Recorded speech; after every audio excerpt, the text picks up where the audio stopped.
Lawsuits are now being filed to try and halt implementation of education reform measures passed by the legislature this spring. Southern Education Desk reporter Sue Lincoln has the latest. The Louisiana Federation of Teachers was first out of the gate, filing 2 state court suits challenging the constitutionality of Act 1, the teacher tenure bill, and Act 2, the school choice law. LFT President Steve Monahan says the mammoth measures cover far too many topics. The bills were presented as education omnibus bills, but there's no such animal in our Constitution. Act 2 amends more than 20 current Louisiana statutes and deals with charter schools, online schools, cross-district transfers, and teacher certifications. It also establishes a statewide scholarship program, more commonly known as vouchers.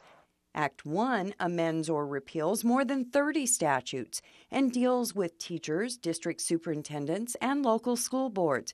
Monahan says he believes both clearly violate the state constitution. It's in the Constitution that if a bill is presented to the legislature, it is to have one purpose, one intention, so that the focus, the vote of that legislator is going to be on that one item.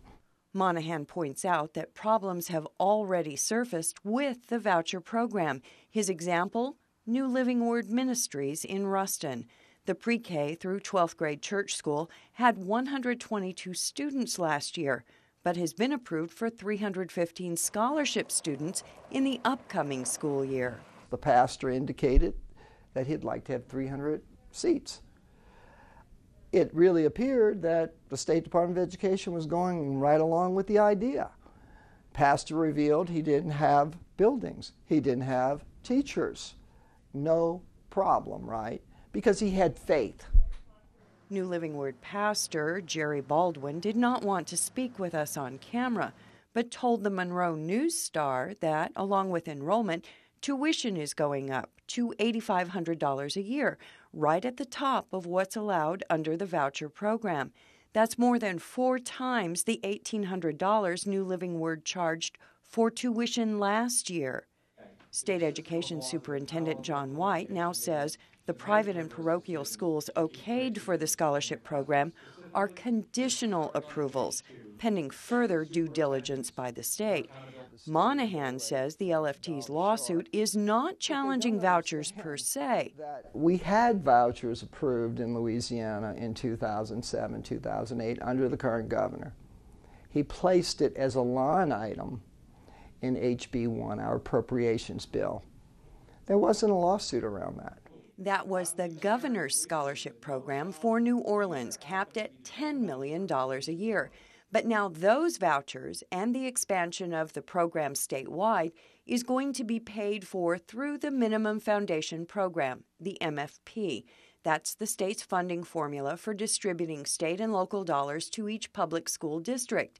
Monahan says that giving the public school money to private and parochial schools via vouchers is another violation of the state constitution. The Constitution of Louisiana is very clear in Article 8 when it indicates that the Minimum Foundation Program, the state funding mechanism, is to be used to fund public, elementary, and secondary education. In accordance with the provisions of Act 2, the MFP will be paying private and parochial school tuition, college tuition for those who graduate high school early, and for homeschooling programs. The LFT suit also challenges the House vote to approve the MFP, a 51-vote majority instead of the 53 votes required by law. Louisiana's other major teachers union has also decided to sue. Louisiana Association of Educators President Joyce Haynes says they will also be challenging the constitutionality of the School Choice Act. We know this is wrong, and we want to challenge the fact that it's the Constitution. It's the constitutionality of it all. And yes, we are going to do our own thing. But maybe at some point, if and when it is necessary, we will probably add ourselves to support others. Haynes says, in addition, they're preparing for a number of individual lawsuits over the Teacher Tenure Act.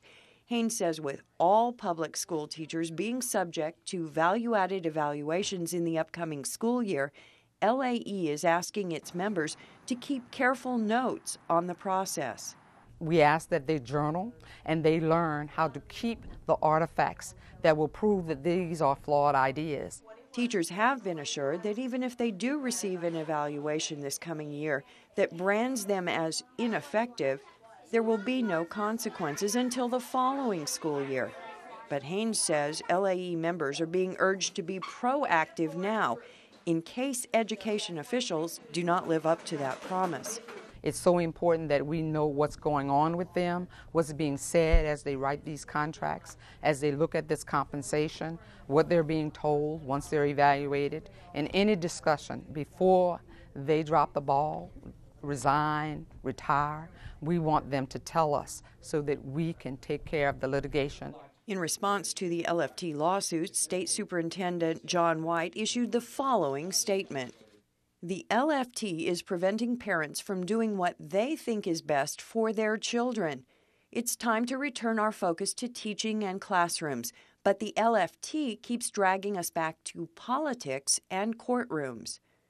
Governor Jindal also issued a written statement saying, "The coalition of the status quo have fought reform every step of the way, so it is no surprise they are making this last-ditch effort to convince the courts to overrule the vote of the people and the legislature." For the Southern Education Desk, I'm Sue Lincoln. The Louisiana Federation of Teachers is asking for the court to issue a temporary injunction halting implementation of the voucher program and the rest of the School Choice Act. Ultimately, they want a permanent injunction. A hearing date for the suits has not yet been set. The Southern Education Desk is a partnership among public radio and television stations across the Gulf South. We delve into a wide range of educational issues from kindergarten through 12th grade and higher ed. For more information, log on to southerneddesk.org.